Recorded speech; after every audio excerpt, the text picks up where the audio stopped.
Welcome back to another Foxy Games UK news video. If you like the work I do here, go ahead, like, subscribe, hit notification, follow Foxy Games UK via X, formerly Twitter, as if you didn't know that by now, at FoxyGames_UK for more informative gaming news, rumour, opinion, and gameplay. As I say, all applicable links are available in this video's description. State of play.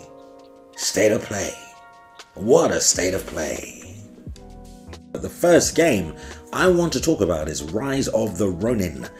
What is Rise of the Ronin? Well, forge your fate in this epic new samurai action adventure. Embark on an epic journey across war-torn 19th century Japan in this combat-focused open-world action RPG from Team Ninja, the veteran studio behind Nioh and Ninja Gaiden. Japan, 1863, after 3 centuries of the Tokugawa shogunate's oppressive rule, the black ships of the West descend upon the nation's borders and the country falls into a state of turmoil amidst the chaos of war, disease and political unrest. A nameless warrior forges their own path, holding the very fate of Japan in their hands. So you can shape really a dynamic story in this game as a masterless samurai. To start with, a Ronin, your destiny is your own. See the story unfold in different ways depending on the choices you make and the characters you ally with along the way. Face critical mission decisions and whether to assassinate or protect key figures or shape the course of history through a rich multi-choice system, and you can explore an authentic world. The Bakumatsu period heralds the end of the shogunate as the new era begins and East and West collide. Experience this cultural revolution across an open world where you'll meet the key figures who shape the course of history and the ordinary citizens seeking a guiding light in the darkness.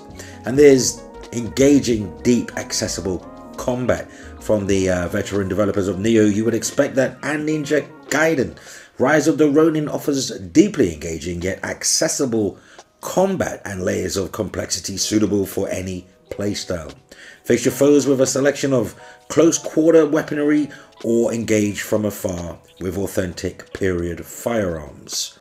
The more I hear about this game, the more exciting it is to me. I mean, it's no Ghost of Tsushima, let's be honest. After watching that trailer, it's nowhere near the quality of the epic Ghost of Tsushima, particularly the director's cut.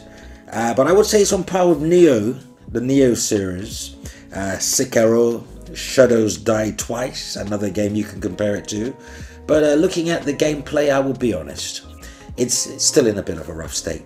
In some places, it seemed like it had characters in the background further in the distance, updating at 30 FPS. I know this happens in some games, but with a PS5 game, you know, second, third generation game on the console, you would expect them to find a way around that. So that's a bit off-putting. Watching the characters in the background walk at half refresh rate. I don't know if the game runs at 60, then that stuff going on in the background is only running at 30. What do you think of Rise of the Ronin? Let me know in the comments, was it a standout title for you? The second game I want to discuss is Dragon's Dogma 2, an action RPG developed by Capcom. So, set forth on a grand adventure arisen because Dragon's Dogma is a single-player, narrative-driven action RPG series that challenges the players to choose their own experience from the appearance of their arisen, including their vocation, their party, and how to approach different situations and more. In this long-awaited sequel to Dragon's Dogma, which I believe released on PS3, Xbox 360 many moons ago, and has had subsequent updates or remasters across a variety of platforms ever since. So yeah, the deep explorable fantasy world of Dragon's Dogma 2 awaits. On your journey you'll be joined by pawns, mysterious otherworldly beings in an adventure so unique you'll feel as if it's accompanied by other players while on your own adventure. Think MMO without anybody taking part, put it that way. Yeah. So all of these elements are elevated further through physics technology, which you'd expect in a modern video game, would you not? Artificial intelligence, yeah, AI, and the latest in graphics, which they are Well, rumours abound, it's 30 FPS on console, which wouldn't bother me in the slightest. I can easily handle a third-person perspective game as long as it's a rock-solid 30 FPS. Now, first-person shooters and that kind of perspective, I can't do it. I need 60 FPS for that. But yeah, third-person, not really a sweat to me, but yeah, you'll be joined by these pawns, otherworldly beings. Another curious title that some of you may be interested in, that's assuming you own a PlayStation VR 2 headset or you've been waiting for a game just like this to pick one up. Metro Awakening is coming to PlayStation VR 2. So yeah, we all know about the Metro series. The beloved post-apocalyptic shooter series makes its debut on PlayStation VR 2 in 2024. Now, not to knock the game, I think the Metro series is great, but wouldn't you have preferred Half-Life Alyx? Here. The Metro series continually strives to achieve this, inspired by the internationally best-selling novels by Dmitry Glukhovsky. Hope I didn't butcher that man's name. Metro 2033, Metro Last Light, and Metro Exodus delivered immersive first-person experiences at release. These games put players in the heart of a desperate battle for survival after a nuclear Armageddon. Metro Awakening is an all-new Metro game made exclusively for VR. It's an origin story set before the events of Metro 2033, that both offers a whole new angle for Metro fans and a fantastic starting point for seasoned VR players ready to put on the gas mask. Set in 2028, not too long away. Are they telling us something, people? Judas. Not Iscariot, the video game. Judas is an upcoming first-person shooter developed and published by Ghost Story Games. It is Ken Levine's first video game since BioShock Infinite Burial at Sea back in 2014. The game is scheduled to be released for the PS5, Windows, and obviously Xbox Series X and S. Judas is the debut title for Ghost Story Games, a studio founded by Ken Levine following the shutdown of Irrational Games. What an amazing studio that was. The developer of the BioShock series. The game's concept started back in 2014 when Levine talked and explained ideas that would really work on during a game developer conference with narrative Legos and where they can alter story elements which they can use to make a very replayable game with multiple outcomes. Looks like they want it to sort of be procedural without being procedural, meaning every time you play it you get something new. Perhaps. That's what I'm reading from this. But we'll wait until it comes out. The following year, though, Levine stated that the game would be a first-person science fiction game, surprise, surprise, similar to System Shock and Middle-earth Shadow of Mordor in a particular way of having a nemesis system, which was cited as one of the game's inspirations. Levine added that the game would be a more challenging experience when compared to BioShock and BioShock Infinite. So Judas will be released on Microsoft Windows via Steam and Epic Games, and also on PS5 as well as Xbox Series blah blah blah. Yeah, looking forward to it. It really looks good. It looks a lot like BioShock though, doesn't it? I thought they'd want to, I know like it's his baby BioShock, but that familiarity might creep in. That's my only concern. But yeah, I'm still eager and looking forward to playing it. So a surprise shadow drop at PlayStation State of Play event and a free shadow drop of that. I mean, this is a full game. It doesn't matter if it only lasts you 5 hours, 3 hours, you're not paying for it. Silent Hill, The Short Message, now available for free on PS5, and there's that new Silent Hill 2 remake trailer revealed as well. So producer Motoi Okamoto shares his thoughts, I hope I haven't butchered that man's name, discusses the game's development and shares a new look at the anticipated Silent Hill 2 remake. So Konami and the teams at Konami is thrilled to share Silent Hill news coming out of State of Play, with fans able to play a new Silent Hill game on the night of the show, which was Wednesday. And you got to look at the anticipated Silent Hill 2 remake as well. We've seen plenty of Silent Hill 2 remake in a previous video of last year or the year before. I can't remember right now, I don't recall, but yeah, we've seen plenty. We know what the graphics, art style and everything else is. but we didn't get to see the combat, and this is what this video was all about. Planning and developing the free Silent Hill short message, a new short form Silent Hill title they're calling it, featuring a young contemporary protagonist. In 2022 there was an announcement of a revival for the Silent Hill series, as well as the Metal Gear Solid series, of course, can't forget Snake, along with the several new titles in development, and this marks the first of that new wave of games to be released. If you've never played a Silent Hill game before, this is a chance to get a taste of what Silent Hill is all about. So there you have it. The game started as something like an experimental project, an opportunity for them to try different things at Konami to see what worked and what didn't, and grow and polish the horror game expertise. And they also had a lot of people who were relatively new in their career but still loved Silent Hill, who really wanted to work on the game and be involved in making a horror game in general, so they used this as a way for the team to build hands-on experience. Of course, they also partnered with Hexadrive, who are very experienced and skilled developers, according to Konami, to help bring everything together. But being as this is still an experimental title, it was a plan from the beginning to release it for free, so that people can't complain if they realize it's a load of crap. Kidding. So obviously you can't complain if it's free, so that many people as possible could get to play it. I'm sure it's really good. I'll give it a try, you know, it's free, what can you say? So yeah, they also wanted to make a new modern Silent Hill. As part of that process, they explored how they could incorporate contemporary problems, and ended up looking at how modern youth communicate online and through phones, and the role that they could play in a psychological horror story. For instance, a frightening thing about social media is how even insignificant individual comments can en masse build and build until they become this overwhelming wave of hate crashing down on you. Only if you put your faith and your time into it. Nothing can harm you if you don't bring yourself to it. It's like a television. Turn it off. Log off if you don't like it. Simple as that. So I want to hear from those people who are weak-minded. Oh, I'm being bullied online. Turn it off. Life under that shadow is only becoming more and more complex and challenging. No one can bully me online. Let me tell you that now.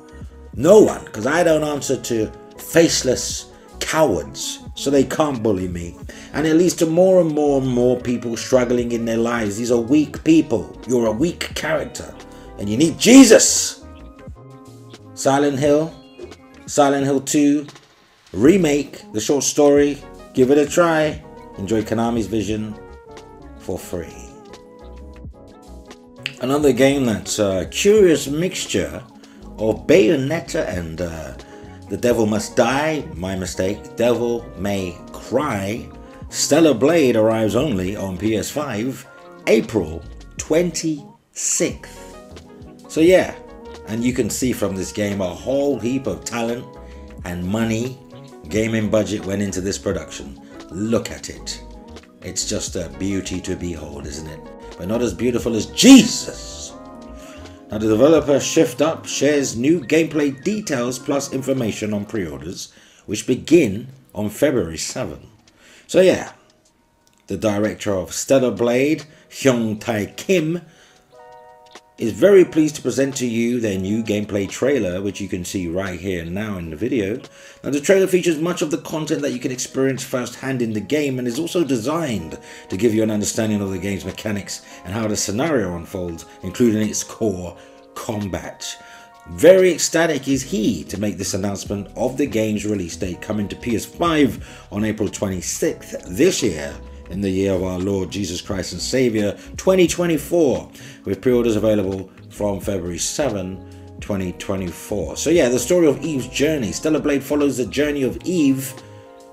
As Eve in the Garden of Eden? I think not. A warrior who descends from an off-world colony to defeat the Nayatibas, humanity's enemy that suddenly emerged on the earth. Yeah, this is all sounding very scripture-like, isn't it? So the Neotibus appearing to be attacking the human race at the will of a higher entity composed of Alpha and an Elder, but no one really knows about their origin, like most things in life. So the protagonist, Eve, finds herself in a devastated world without Adam. Or actually, where she meets Adam. This is getting more and more like scripture the more I read. A deviated, probably,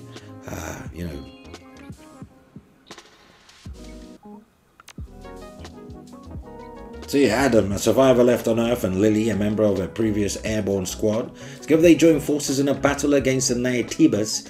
Along the way, Eve's party works with the surviving citizens gathered in the last human city, Sion.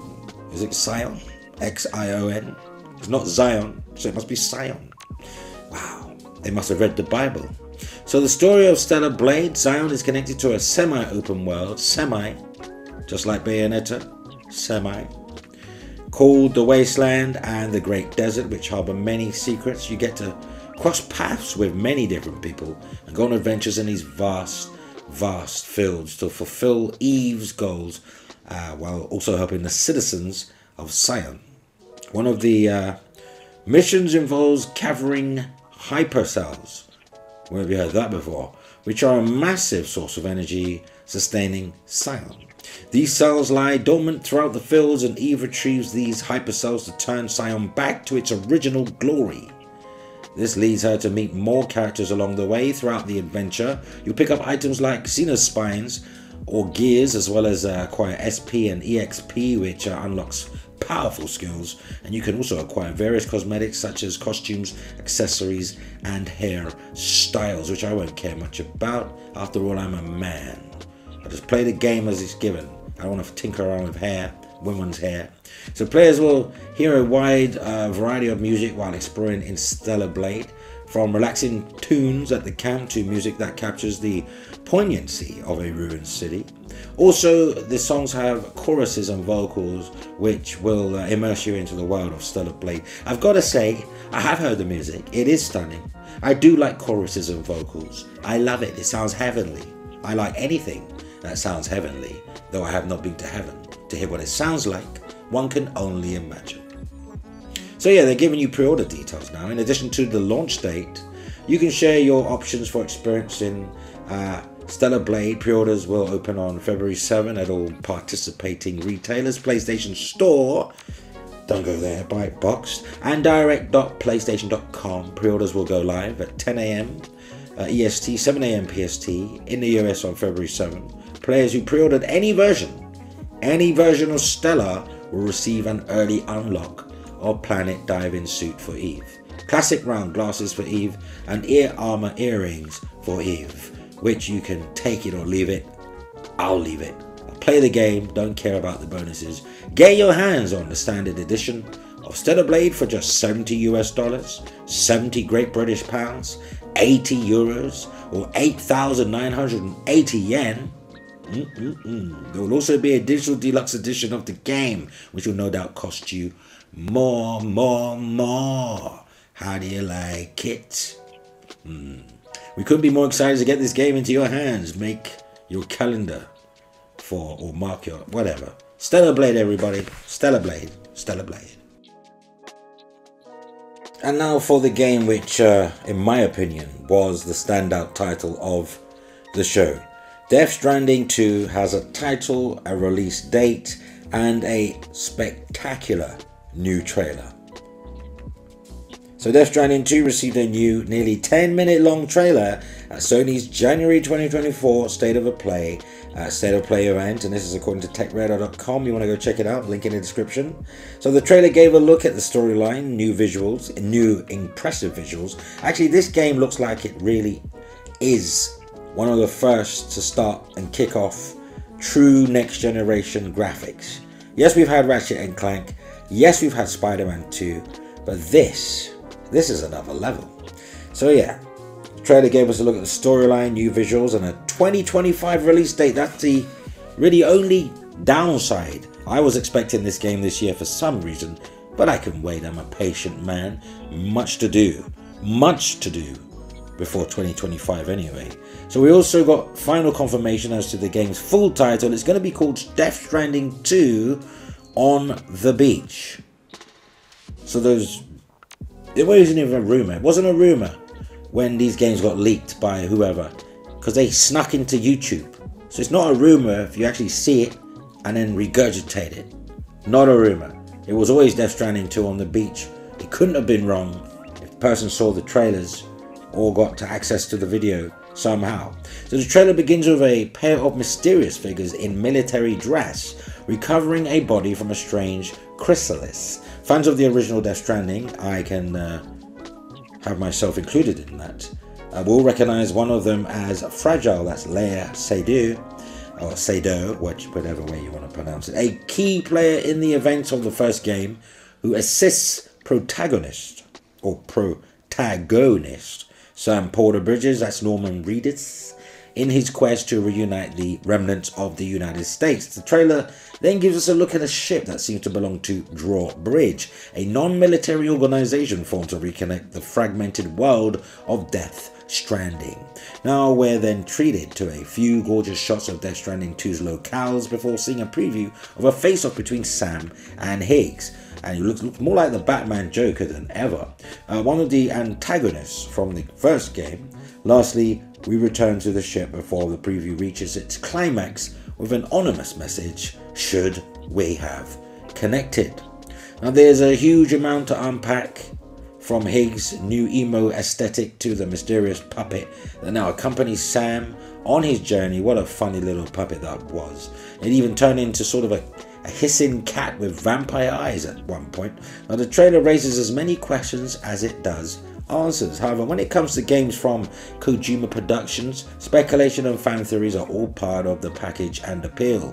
I was most intrigued by the logo of the Drawbridge organization. Not only does it come in a snazzy Art Deco style at odds with a lot of what we've seen from the Death Stranding universe, but the organization's motto is also fascinating, which states both stick and rope to protect and connect together for tomorrow.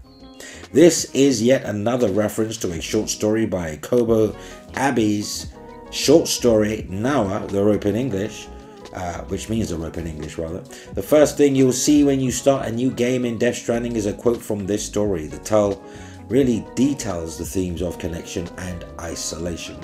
And it's clear that Kojima Productions wants to keep these themes at the heart of Death Stranding 2's narrative also. Fantastic. 2025 though. But then what was that last thing? I'm not even sure I know how to pronounce it. What was it? Siznik? Signik? I can't even think. Cynic? Siznik? What was it? What was it? Pheasant? Pheasant? Pheasant? What is it? What is it? I tell you what I hope it is. I hope Sysint or Physint or Pheasant is Kojima's new Metal Gear Solid, as written in the scriptures of IGN.com. Link in the description. So Hideo Kojima announced he's returning to the world of espionage action spying. During the latest PlayStation State of Play, Kojima joined PlayStation Studios boss Herman Hulse to announce Pheasant or Physant, oh get out of here, a new action espionage game from the creator of Metal Gear. Kojima alluded that it will also be a movie, but clarified on X that the look, the story, the theme, the cast, the acting, the fashion, the sound, etc. are all at the next level of digital entertainment that could be called a movie. Now, I don't want to hear any nonsense from anyone about, oh, Sony loves these movie games because he's making OD for you Xbox gamers and PC gamers, and that's definitely movie orientated. That's what you need to expect from Hideo Kojima. His games are heavily influenced with movie overtones, what have you. Sometimes you sit there for like 2 hours looking at a cutscene. There's one game, I think it was Metal Gear Solid 4, an hour and a half, it was a 90-minute cutscene. 90! I was so engrossed in the story, I can't believe I actually sat there and watched the 90-minute. It was like a movie. Incredible. But his games are so engrossing, once you get into him, you're hooked. So, you know, it's not really that much of a tall order to give the game a 90 extra minutes of your time. You can give your fingers a rest. Anyway, yeah. This game could be called a movie. But by the way, Fent is a working title. This could actually be a Metal Gear Solid game in disguise. We don't know if this is Konami, hidden behind this. You know, literally hidden behind this. And they're part of this package too. We don't know. They're keeping their name out of it, because if Konami puts their logo up there with PlayStation Studios and Kojima Productions, it's a dead giveaway that's a new Metal Gear Solid. So let's see how this plays out. You know, I'm not saying it is involving Konami, but this, I really hope this is a new Metal Gear game. So yeah, Kojima's already leveraging movie caliber production on his current project, Death Stranding 2 on the Beach, and OD over on Xbox. Nevertheless, Kojima's return to the genre he revolutionized and popularized nearly 4 decades ago is certainly worth celebrating. So for nearly 30 years, Kojima cut his teeth on the world of Metal Gear, a tactical espionage action series that was synonymous with the PlayStation brand, and once again it returns to PlayStation. Metal Gear pushed the boundaries of gameplay and video game storytelling to new heights thanks to a thoughtful approach to cinematic, movie-like presentation, genuinely fun and inventive gameplay, and ultimately a story about hope and peace. Kojima likely would have continued with the franchise had he not had a very, we won't go into that, public, unceremonious exit from Konami. We know the story by now. So when Kojima sets up the studio, Kojima Productions, and released his first post-Metal Gear game, Death Stranding, it seemed like the director was trying to find his way forward in games, knowing he'll never be able to return to the world of Snake and Out of Heaven. How do we know? You can't be certain about that. Let's see how this plays out. Konami might be involved in all of this. Anyway, Death Stranding has elements of Metal Gear in there. There was some sneaking, some gunplay, but it mostly carried forward Kojima's trademark multimedia directing style and love of symbolism and metaphors. So there you have it. A 2020, God knows when this is coming out. I have no idea. I don't think it's going to be a PS5 game, and if it is a PS5 game, it will be a cross-generational one. Because by the time this game comes out, you can almost guarantee, but guarantee, that PlayStation 6 will be out. So this is going to be on PS6, possibly a PS5 watered down port as they do. So we'll see. But there's no release date. He's going to start developing this game in earnest once Death Stranding 2 is out of the way. So yeah, this game hasn't even started development. It's all ideas at the moment, storyboarding, what have you. Because Death Stranding 2 is released in 2025. Do the math. It takes roughly 4 to 5 years for a game to come out. We're looking at 2029, 2030 by then. I probably booked my own, plot and headstone by that time. But anyway, one final note. Whatever Pheasant ends up being called, I like saying Pheasant, just like pheasant, let's go hunting, ends up being called, one name it won't be called is Metal Gear Solid 6, like they can be certain. IGN, you're always getting stuff wrong and misquoting people. So don't listen to IGN, don't listen to me even. Let's just wait, time will tell. Time will tell. Pheasant. Pheasant. Though, what say you? Let's continue the discussion causally in the comments, as that brings us to the end of the video. Just like, subscribe, hit notification bell, comment regularly on videos. You can help Foxy Games UK reach more gamers, so feel free to share the video. You may also want to consider supporting Foxy Games via Patreon because, well, we're like family now. Link in the description, but that concludes our time together today on this Friday. Until next time, consumers first, purchase boxed games, and last but not least, play games, not corporations.